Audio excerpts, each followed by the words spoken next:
Hablan los doctores, un espacio con sentido de salud para conocer algo más que medicina. Con los doctores Eladio Hernández, psicólogo.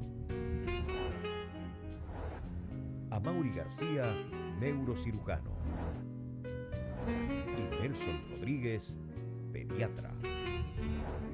Hablan los doctores, el mundo de la salud en su más completa dimensión. Muy buenos días. Iniciamos esta semana, la segunda semana del mes de agosto, el mes del calor. Buenos días, doctores. Hay una noticia chistosa buenos que días aparece. A los amigos televidentes. Muy también. buenos días. Que aparece en la prensa. Asaltan a Víctor Díaz Rúa. Y eso es motivo de alegría para usted. Simplemente, yo no sabía el dato, simplemente lo único que se llevaron esos fatales asaltantes a este pobre infeliz fue un reloj de una marca muy famosa. ¿Qué marca? Un Rolex. Un Rolex. Lo único que se llevaron. Si me asaltan a mí, se llevan este carabelita de ¿Qué, 100 qué dólares. cuesta un reloj así, doctor? No, los Rolex pueden ir desde $5,000 hasta más de $200,000, depende. Y eso, porque muchas de esos relojes uno dice, ¿pero y por qué cuesta tanto? Bueno, porque hay relojes que son joyas, que tienen diamantes, que tienen brillantes, que tienen unas aleaciones de metales carísimas, en fin. Es decir, son joyas más que un instrumento único y exclusivamente para dar el tiempo o marcarle el tiempo. Lo que pasa es que el status quo de una personalidad, las sociedades, sobre todo las sociedades europeas, los ingleses establecieron que el nivel social en el que usted se encontraba, pues lo iba a demarcar el reloj que llevaba en aquella época a la altura de la chaqueta, ¿ah? Y obviamente que esto se fue haciendo de manera cada vez más acentuado en los países que iban copiando de esa Inglaterra que se iba expandiendo en el mundo, y obviamente que hoy día, como ustedes dicen, una pieza que en esencia lo que es un marcador del tiempo, independientemente de la marca que sea, llega a costar millones de pesos dominicanos. Ustedes recuerdan el Usted caso a lo que propósito quiere de... decir, cuando yo estaba en el Q, usted no estuvo en el Q. No, él no sabe esa historia. En el Q, yo creo que el año en que entré, en ese año desapareció. Que era el año más bien preparatorio para entrar a la universidad, donde se llenaban algunas lagunas en términos de conocimiento en algunas áreas, matemáticas, gramática, historia. Pero recuerdo sí que en el área de sociología había un librito de texto de Marta Hanneken, y nunca se me olvidó una frase que dice: el ser social crea la conciencia social. El ser social determina la conciencia social. Usted actúa de acuerdo a su condición. Doctor. Bueno, pero eso es una realidad. Y por eso muchas veces... Pero Marx es uno de los grandes pensadores, si no el que más gran pensador, filósofo, economista, proveniente de una familia acomodada de la época, alemana, que cambió sin duda alguna la historia de las ciencias sociales. Hoy en día todavía hay que abrevar ahí en esas todavía esos conocimientos. Es que no son postulados, no son conocimientos que perimen, que pasan con el tiempo. O sea, un gran pensador. Que yo quería decir que ese concepto es la que te pone a entender por qué una persona cambia de comportamiento de acuerdo al cambio de estatus. Tú no vas a encontrar a un individuo que era un proletariado en un momento determinado, pero eso no era el caso de Rúa. Y que por su trabajo o condiciones del azar llega a tener una posición importante que implica su ascensión desde el punto de vista social, económico, en fin, de modelo de vida, que piense como un proletariado. Cambia inmediatamente. Pero no hay cuestiones más cambiante. Bueno, imagínate muchos de los izquierdistas que antes teníamos nosotros. ¿Por qué usted dice izquierdista? Diga PLDista, doctor. ¿Por qué usted dice izquierdistas? Izquierdistas de la época de los 70 que hoy en día son capitalistas y que son más agresivos. Eso no es verdad, doctor. Son un grupo muy reducido lo que justamente cruzaron al PLD para tener esa, Pero no, el esa PLD garantía. en otra- ¿Cómo usted dice hay eso, algunos que los que- izquierdistas? Hay doctor? algunos que no están en Pero el por ustedes, PLD. favor. ustedes como que amanecen muy exaltados. Hay algunos señores. que no están en el PLD. Simplemente hay un detalle, entiendo ¿Cuál es el yo, detalle? que el ser social usted Mire, doctor, a propósito de algo. llega a una posición Z, usted llega a la presidencia de la República, y siempre debo acuñar las expresiones de una persona que para mí tiene mucho, mucho, mucho valor, y es el presidente Mujica, que dice que la presidencia no cambia a las personas. No debe Él- cambiarlo. No, él dice no cambia, solamente muestra lo que son. Bueno, O sea, eso es simplemente- así. Eso le pasó a los izquierdistas que usted está mencionando. Ellos no eran diferentes, ellos mostraron en su momento, bueno, Balaguer lo decía de manera más aplatanada, dale a fulano un carguito, ¿cómo era que decía? si quiere conocer a Mundito, dale un carguito. Dale un carguito, ¿entiendes? ¿Por qué? Porque el lugar en el que usted está no lo cambia, es usted entonces el que muestra quién es. Pero usted quiere decir que el cambio, por ejemplo, que en un momento tuvo el expresidente Leonel Fernández en la primera ejercicio de su mandato, no explica el por qué luego, posteriormente, tuvo algún tipo de cambio. Lo que sucede con esto es que, mira, ciertamente en esencia, usted no puede cambiar, no puede mutar de la forma del ser humano que es usted porque usted ocupe una posición determinada en la sociedad. Eso sin duda yo pienso así. Si usted es un arrogante, usted cuando tiene la libertad, todo el poderío para expresar su arrogancia, lo va a hacer. Pero si usted es un hombre humilde, si usted es un hombre sencillo, si usted es un hombre cabal, usted simplemente será quien usted es. Y hay muchísimos Bueno, ejemplos de pues eso. yo creo que sí, y en la práctica usted lo ve. Sí, una persona puede cambiar, porque son muchos los factores que inciden en el comportamiento de las personas. Están los factores Bueno, propios Descartes internos, decía que el tema hombre de la es la educación, personalidad del individuo. el carácter, la personalidad del individuo, pero ella es influida por el medio que tú te pero tú eres desenvuelves. tú eres un viejo, ¿cómo tú vas a cambiar ¿cuántos años tú tienes? 50 años, qué sé yo, Todos los 48, años del 48 años. Tú no puedes cambiar porque a ti te nombren ministro de salud mañana, o porque a ti te nombren ministro de salud mañana. Amaury. Perdón, ahora usted es No debe el cambiar, hombre es- y sus Amaury, circunstancias.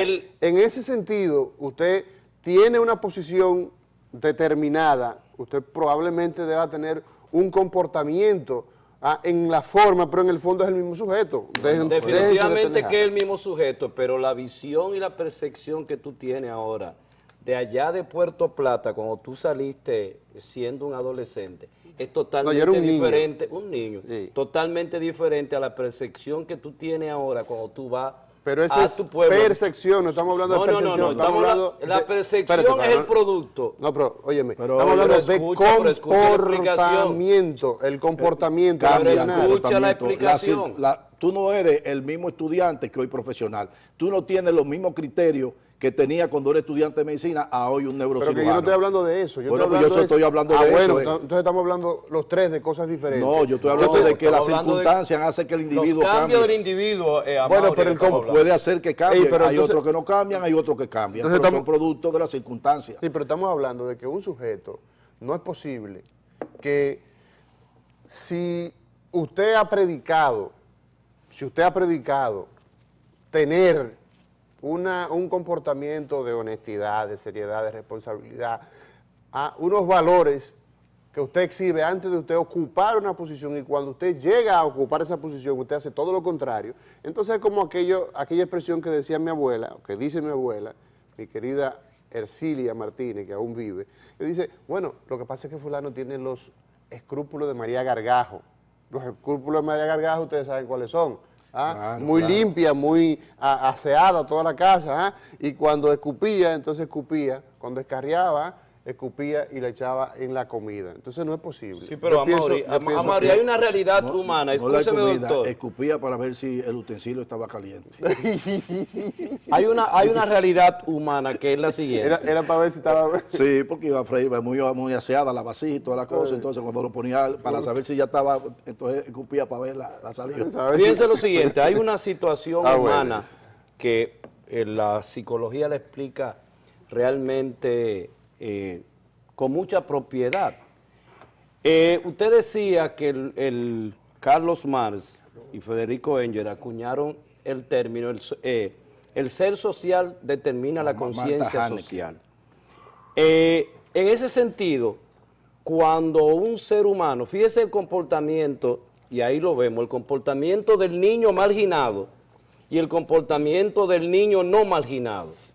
Hay comportamientos diferentes porque el niño que tiene y ha tenido condiciones económicas favorables percibe la realidad, esa realidad como norma, como normal, mientras que el niño marginado, viviendo las carencias, va siempre a buscar, a satisfacer esas carencias a como dé lugar. Entonces, para eso hace cosas que probablemente el que tiene los recursos no lo hace.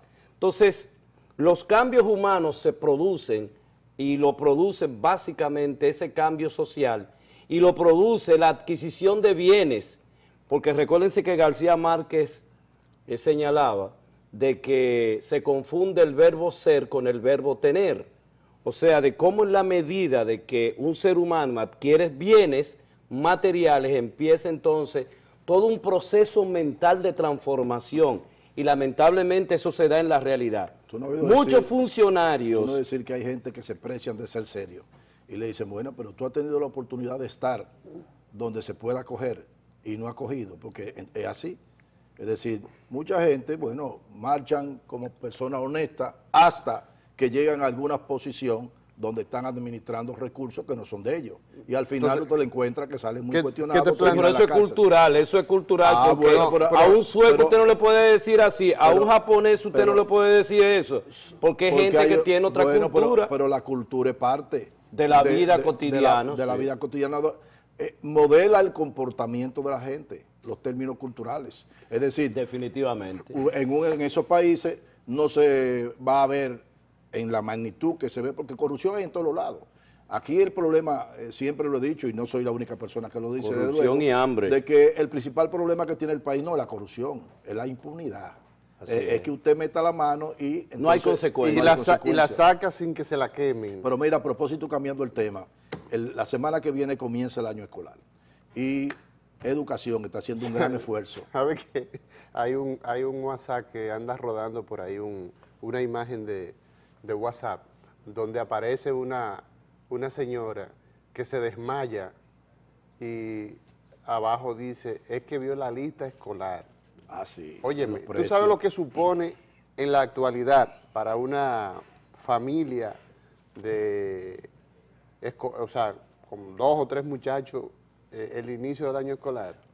Todo el dinero del mundo. Óyeme, no estamos hablando de los super caros colegios, no estamos hablando de esos colegios para embajadores, para diplomáticos o para funcionarios corruptos que envían sus hijos a eso. Espérate. Primero el bachillerato en un colegio bilingüe cuesta 260,000 pesos. Óyeme, tú estás hablando de que el inicio escolar puede suponer más de 300,000 pesos para una familia de para tres niños.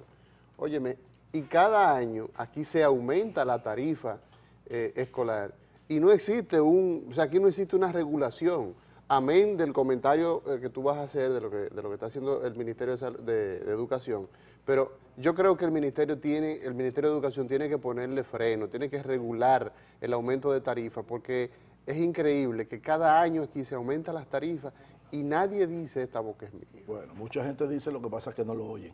Mira, el tema es que se está haciendo un gran esfuerzo para que no ocurra lo que en años anteriores, es decir, que comienza la docencia y los estudiantes brillan por su ausencia en los primeros días. Creo que el tiempo hay que aprovecharlo, se está haciendo un gran esfuerzo. Al decir del Ministerio de Educación, todo está listo, se va a repartir alrededor de unos, si mal no recuerdo, 11 millones de libros entre el nivel inicial, básico y medio. Creo que también concomitantemente a eso, en uno de los periódicos vi la necesidad del chequeo de algunos de los estudiantes, sobre todo por el tema de la visión o de la audición. Fíjate que este es un tema sumamente importante en el proceso de enseñanza-aprendizaje, dado que se requiere de que los sentidos, sobre todo el de la vista y el de la audición, estén en la mejor de las condiciones para poder asimilar los contenidos que se imparten en las escuelas, en las aulas. Es que esto y es resulta que se me viene a la mente, tiene que haber un mecanismo para que a todos los estudiantes, sobre todo en la etapa inicial y básica, sean chequeados desde el punto de vista de la visión y la audición. Y precisamente creo que educación tiene bastantes recursos y pudiera para años posteriores, en la época de las vacaciones, poder habilitar en muchas de las escuelas, por no decir casi en todas, equipos médicos, especialistas en el área y no especialistas, porque para tú detectar problemas visuales, inicialmente no necesitas ser especialista. A un profesor se puede perfectamente capacitar para detectar si el niño tiene o no una visión adecuada. Y si no la tiene, entonces referirlo al oftalmólogo. Es decir, que debe haber un proceso de capacitación de una buena parte de los maestros para que puedan detectar problemas de visión en los estudiantes y entonces un equipo y audición y entonces un equipo de médicos especialistas pues pudiera ver a los que encontraran algún tipo de problema, porque sí es real que muchos estudiantes no se promueven, repiten, no porque ellos no tengan la inteligencia o los niveles normales de inteligencia, sino porque tienen impedimento de asimilar los conceptos, porque no ven bien o no oyen bien. Se confunden los problemas de aprendizaje, o sea, los problemas físicos con problemas de aprendizaje, y entonces ahí lo único que pasa es que el niño es el que va a sufrir, el niño o la niña, porque no se diagnosticó adecuadamente un problema físico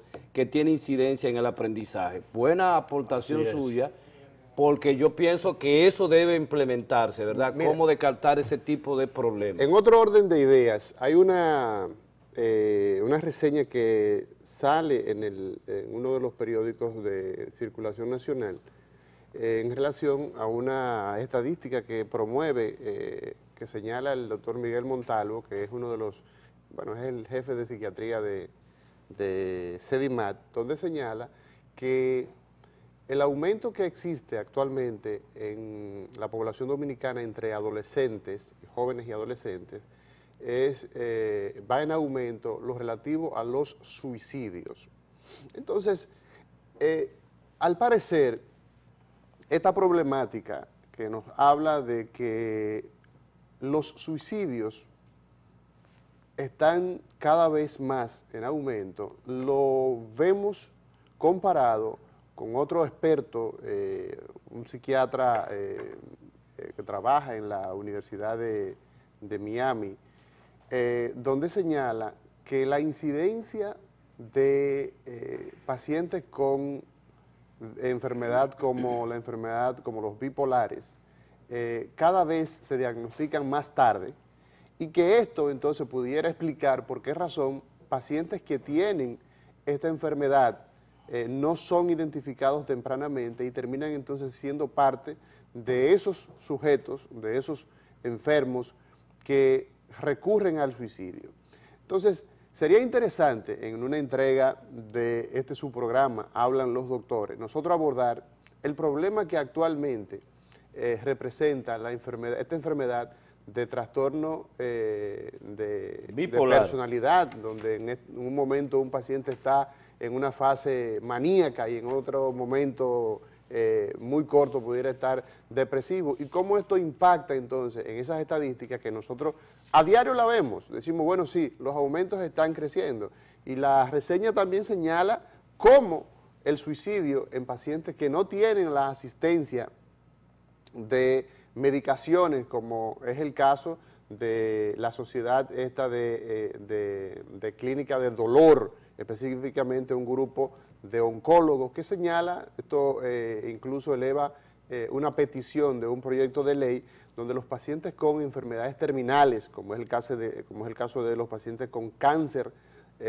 hepatitis C, HIV, perdón, pacientes ya con SIDA, deben ser asistidos de manera legal, porque estos pacientes en muchas ocasiones recurren al suicidio como la alternativa a su problema de salud. De manera que sería interesante como pero yo tengo algunas críticas con relación a esto. Fíjate que a propósito de eso que tú dices, existe la ley 1206 de protección al paciente con trastornos mentales agudos. Y resulta que en República Dominicana escuchamos especialistas profesionales dar datos de esa magnitud, de que consideran un aumento del suicidio en República Dominicana. ¿Cuál es la investigación que hizo él con relación a eso? A veces yo pongo mucho en duda estas aseveraciones, pero qué bueno que esto se empieza a discutir, porque justamente Montalvo, en noviembre... Escúchame, Montalvo habla de que entre 1.4 y 1.9 de los pacientes que tienen cáncer terminal terminan recurriendo al suicidio. Él es el director. Pero que esos son los pacientes que él ve, pero que no, bueno, no generalice. No, pero espérate. O sea, pero venga acá. Espérate. Vamos a ver. Dígame. O sea, una información que tú la tomas de alguien que dirige un centro que tiene importancia, yo creo que lo interesante en este caso no es decir que él no tiene elementos, porque el hecho de que yo diga, bueno, mira, en el hospital Darío Contreras existe un aumento de la mortalidad en pacientes con accidentes de tránsito, esos son datos que son válidos, porque si tú has hecho un levantamiento, al margen de que tú digas, bueno, está aumentando en el país, probablemente esa Bueno, pero aumente en el país, es tu realidad. Escúchame, no es la que estamos diciendo. Pero la que estamos diciendo simplemente es porque de forma particular o de forma general existe un aumento. Él está señalando específicamente en el lugar en el que él es el que lleva la voz cantante. Yo pienso que... Bueno, ¿quiénes van a ceder más? Yo no sé. Bueno, tú no sabes, pero yo voy a ceder más. Pero evidentemente que usted aprecia de que existe un incremento en eso. O puede ser porque hoy en día se le pone atención y se están registrando los casos que anteriormente no lo hacían, o porque realmente estén incrementándose. De la estadística que he leído con respecto al tema de problemas de salud mental, de los problemas de salud mental, el trastorno bipolar es el 2%. De eso, el 50% albergan, estoy hablando en términos generales, no del país, el 50% esa es la aclaración, doctor. Albergan ideas suicidas, y de esto el 15% logra suicidarse. Exacto. Tú dices, hay muchos factores que inciden en esto. Un factor constitucional. Usted como un profesional del tema de la salud mental, usted va a encontrar que hay familias que son proclives al suicidio. Sí, fulano se ahorcó, fulano Entonces es un factor importante. Hay un factor genético. Sí. Pero también hay componentes de tipo sociales, de tipo económico, de tipo de enfermedad. Es decir, y en ese grupo son muchos los factores que inciden en esto. Ahora bien, muchas veces se habla de precariedad. Y usted entonces, bueno, ¿por qué en los países como el nuestro, donde el 40% de la población está por debajo de la línea de pobreza, no encabezan los países de suicidio, sino que lo encabezan países desarrollados? ¿Tú sabes el problema que tiene Japón? Vámonos. Mira el caso que tiene Japón. Para continuar con el tema, tenemos que irnos a una pausa. Vámonos a la pausa entonces. Y regresamos. Pero tú sabes lo que está pasando. Hablan los doctores, un espacio con sentido de salud para conocer algo más que medicina. Con los doctores Eladio Hernández, psicólogo. Amaury García, neurocirujano. Y Nelson Rodríguez, pediatra. Hablan los doctores, el mundo de la salud en su... Hablan los doctores, un espacio con sentido de salud para conocer algo más que medicina. Con los doctores Eladio Hernández, psicólogo. Amaury García, neurocirujano. Y Nelson Rodríguez, pediatra. Hablan los doctores, el mundo de la salud en su más completa dimensión. Continuamos con Hablan los doctores. Cada día a las 6 de la mañana una entrega que habla de algo más que salud. Hablamos de política de salud y hablamos de temas que son del palpitar diario en la República Dominicana y en el mundo. Antes de irnos a la pausa, estábamos conversando cómo está impactando, según algunos expertos, en conductas en ciencias de salud mental el tema del suicidio, el tema de pacientes que recurren a esta situación en medio de enfermedades, en medio de situaciones muy definitivas, como es el caso del cáncer.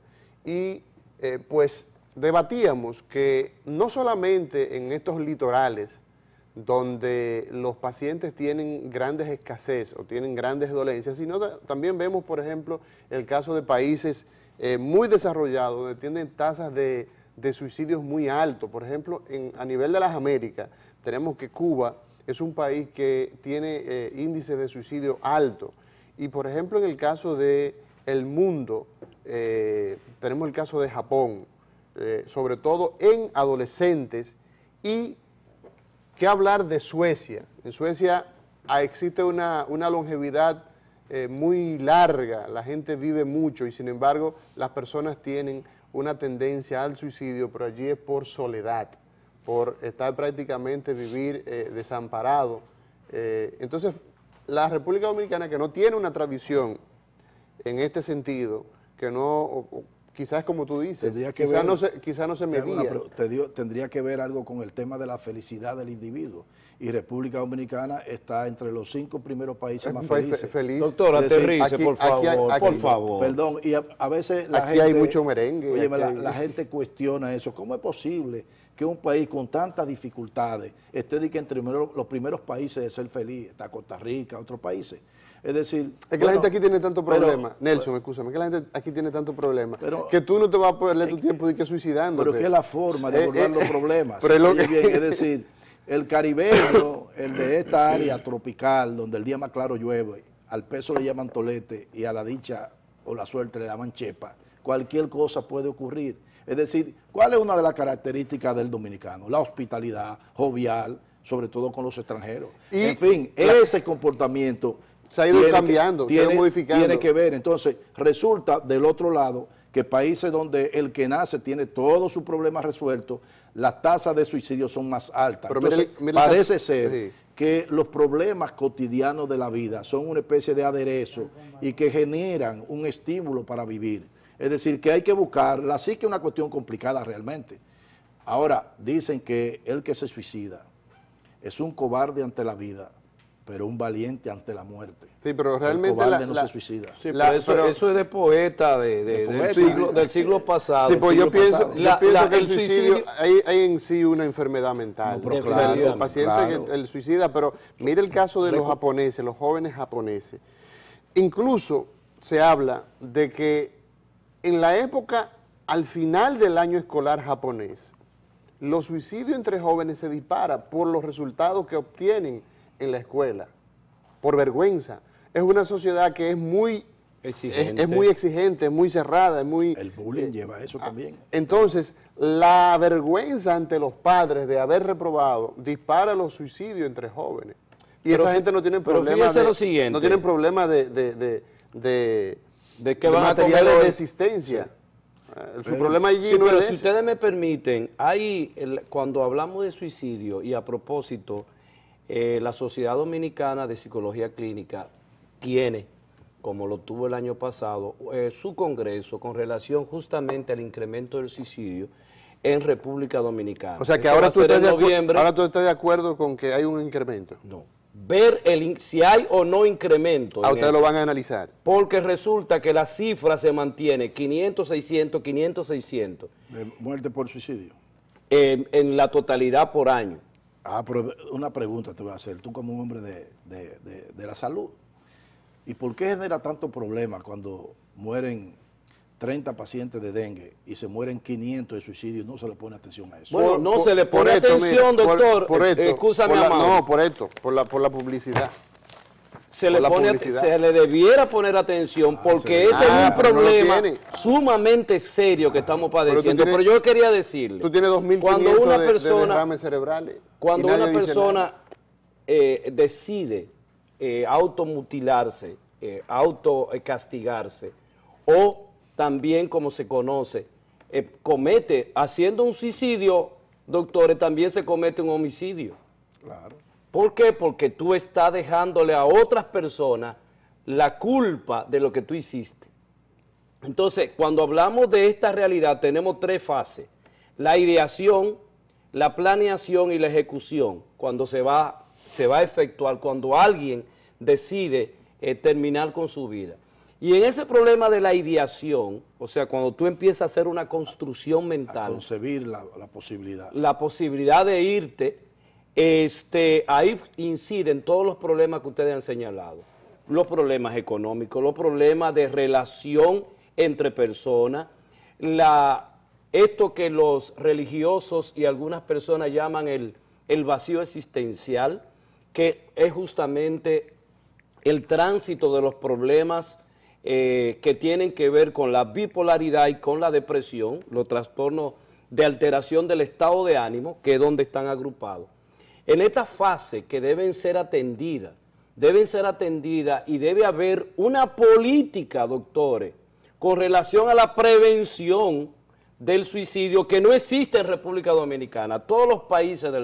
Casi todos los países del mundo tienen programas de prevención de esta realidad humana que sucede independientemente de nuestra voluntad, pero nosotros no tenemos ese programa. En el tema, por ejemplo, del 911, creo que están por implementar, si no lo han implementado, no tengo el conocimiento de que pudiera perfectamente servir de auxilio a personas que están en esa etapa crítica de tomar la decisión de suicidarse y que muchas veces dan señales, es decir, se comunican, hablan.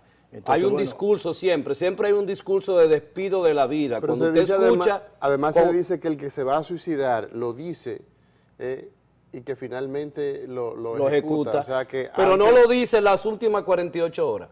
Sino que ya existe hay un discurso anterior de manifestación, de una conversación extraña acerca de la muerte, unas llamadas extrañas, gente que hace mucho que tú no tenía contacto. Dan síntomas. Dan la información de que algo va a acontecer. Regularmente nosotros minimizamos. Y sobre todo los padres, porque sobre todo en esa etapa de la adolescencia, fíjate que muchos de los suicidas son adolescentes, que es una etapa de inestabilidad. Muy de convulsa, con muchos problemas de inadaptación, un tránsito desde el punto de vista del comportamiento psicológico del individuo, en fin.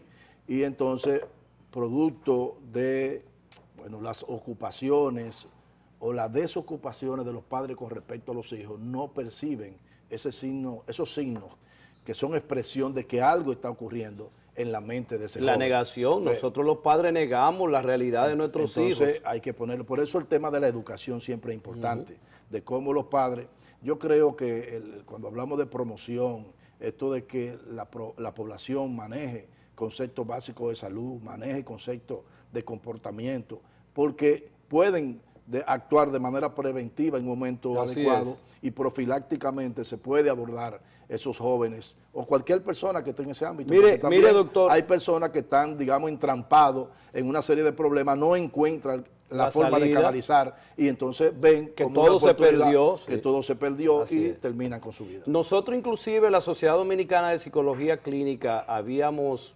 estructurado un programa con la vicepresidenta de la República justamente para utilizar un sistema de 911 24 horas para este tipo de persona que busca ayuda de manera desesperada.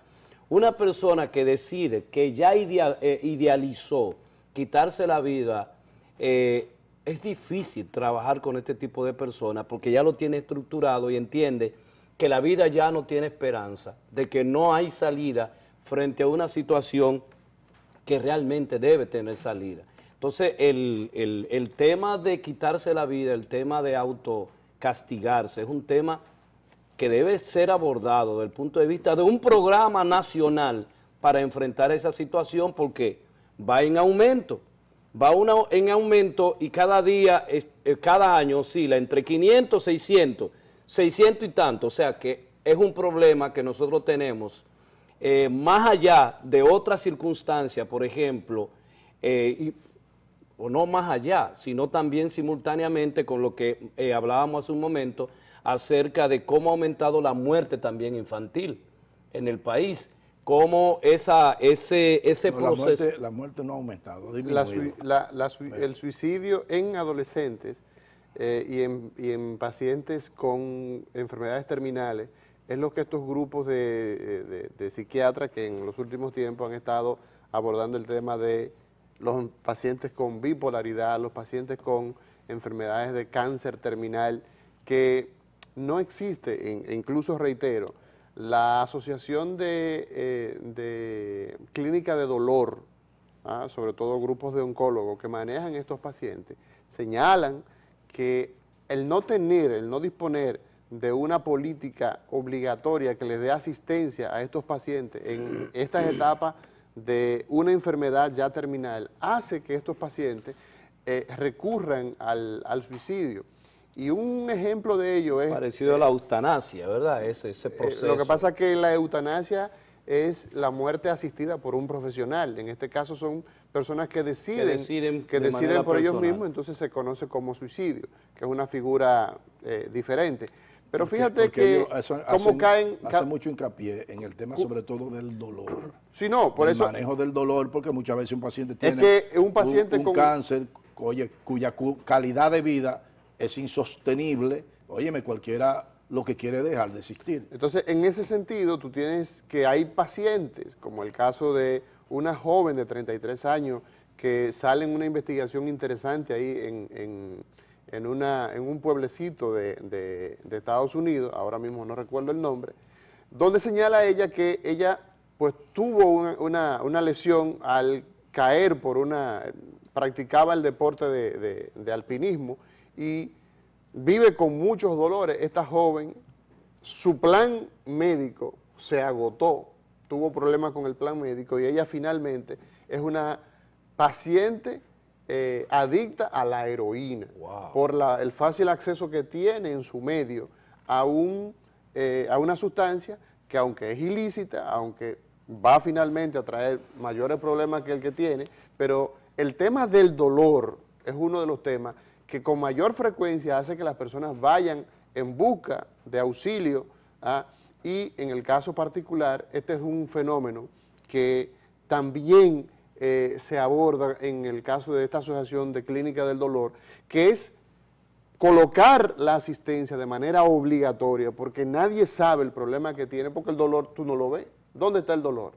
Puede ser medido el dolor. Es un síntoma, ¿no? El dolor tú tienes algunos parámetros que el mismo paciente te puede decir. Tú le puedes poner escala, decirle, mire, entre 0 y 10, sí, ¿cuánto te sientes? Pero usted no tiene... Y varía de una persona a otra con el tema del umbral al dolor. Es decir, una persona puede tener, digamos, una manifestación física que infrija dolor y es tolerable. Para otra persona a lo mejor no es tolerable. Pero es decir, que eso varía de una persona a otra. Pero sí hemos visto la situación de personas en condiciones críticas con cáncer terminal u otro tipo de dolencia que producen dolor. Óyeme, el sufrimiento de esa persona tiene que tener una asistencia. Y ese es el punto que quizás no se ha definido tanto en la República Dominicana, que estos pacientes andan mal pasando. El paciente con cáncer terminal en nuestros países andan deambulando y andan pidiendo para quitarse el dolor cuando esto debe ser el derecho a morir con dignidad. O sea, un paciente que ya tiene condiciones... Ese otro tema también, es decir, de cómo pacientes que la ciencia no tiene una salida, es decir, ya agotaron todo lo que la ciencia puede dar y que están en una etapa terminal. Cómo conversar con sus familiares también, es decir, muchas veces es muy doloroso o muy difícil para algunos médicos abordar el tema de la situación que está, que indefectiblemente va a llevar a la muerte, porque se gastan inmensidad de recursos, fallece la persona y la familia queda en la indigencia. De modo que esos son temas también importantes que el médico tiene, o el equipo que atienda a un paciente, tiene que abordar con los familiares el tema económico cuando ya no hay salida. Bueno, yo pienso que nosotros debemos traer un especialista en dolor para nosotros justamente... Vamos a hacer entonces una cita con un médico que siempre está dispuesto, que es el doctor Cotes, un anestesiólogo y miembro de esa asociación de Miguel Cotes. Le estamos haciendo ya el compromiso sin sin conversar con él, pero sabemos que su disposición de Puede ser para el colaborar, viernes. podemos ver si este próximo viernes abordamos el tema, pero en esta semana, o ya la próxima semana, tenemos que también ofrecer informaciones en relación a la hepatitis. La hepatitis es una enfermedad que en el mes de julio, el 28 de julio, se considera como el día que la Organización Mundial de la Salud ha definido la fecha para hacer las políticas de prevención y de promoción, o sea, prevención de esta enfermedad, que muchas de estas hepatitis pueden ser prevenibles por medio de vacunas, por ejemplo, el caso de la hepatitis B, La hepatitis B y la hepatitis A, A son tienen vacuna. perfectamente, hasta un 95% de los pacientes que hacen los esquemas de vacunación puede tener una efectividad. Entonces, en el mes de julio, el 28 de julio, se celebra el Día Internacional contra la Hepatitis en términos global, y entonces veremos si agenciamos un especialista que venga a compartir con nosotros este interesante tema de las hepatitis. Amaury, despide el programa, ya llegamos Bueno, al final. El próximo martes, o sea, mañana, a las 6 de la mañana, estaremos en una entrega más de este su programa de salud y algo más, Hablan los Doctores. Muy buenos días. Hablan los doctores, un espacio con sentido de salud para conocer algo más que medicina. Con los doctores Eladio Hernández, psicólogo. Amaury García, neurocirujano. Y Nelson Rodríguez, pediatra. Hablan los doctores, el mundo de la salud en su más